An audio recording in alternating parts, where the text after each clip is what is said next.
Hello, let's enjoy. And it's that everyone Eats every day, not every day. We're going to make one of those dishes that usually takes you 2 hours to cook, but I'm going to show you how with a few tricks you can turn an ordinary 5-minute dish into an amazing meal. I start with a pot with plenty of water, cover it, and put it on high heat until it comes to a boil, but without salt. I add the salt now and also add tortellini to taste. I'm going to use 2 packages, which is about 500 grams. I stir it around so it's evenly distributed and lower the heat, leaving it at medium, just enough for it to boil with the lid on.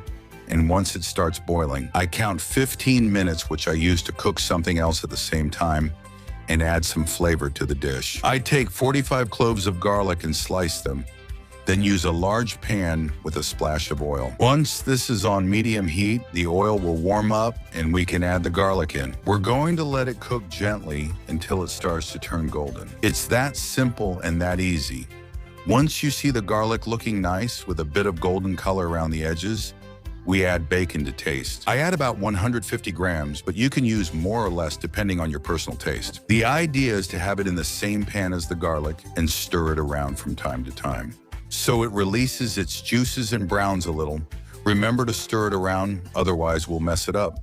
The magic is right here. If you get closer, you'll see that the bacon is releasing its fat and mixing with the oil we had flavored with garlic. And that becomes a perfect seasoning, which you'll enhance with a little freshly ground black pepper, giving it a fantastic touch. Spread it well, and thanks to the heat, it will melt and everything will turn into a kind of uniform and super tasty flavor. Once we have this going, it will also be time to check the clock. Remember, 15 minutes and the tortellini will be ready. If you like them a little softer, 16, even 17 minutes. And if you like them very al dente, 14. Those are the times for delicious stuffed tortellini. Another trick is to always save a cup of the cooking water whenever you boil pasta. It has a lot of properties and you can use it in different ways. What I'm going to do now is drain the pasta, so I'm removing the rest of the water. I shake it a little so the drops fall off. And now, while it's still hot, I'm going to take it to the pan where we have the bacon.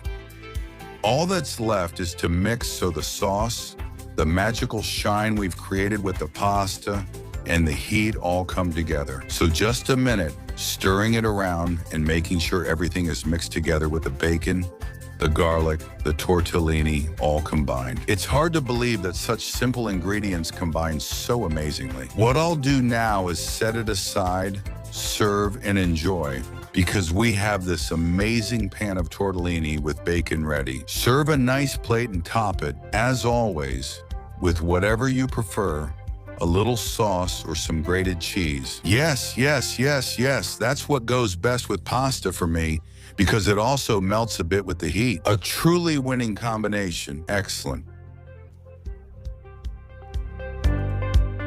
Look, what a dish. Don't tell me you don't feel like digging in. A little salad on the side and a dish to enjoy. And even more with a little grated cheese on top, it's wonderful. I just have to ask you, what cheese are you going to put on top? I'm going to use Grano Padano, which I love. Italian style, dry and strong, but honestly, any cheese will work. So, since the world of cheese is so big, I hope you tell me which one you're going to use. And from... Where are you watching the video from? That way we travel around the whole world among delicious things.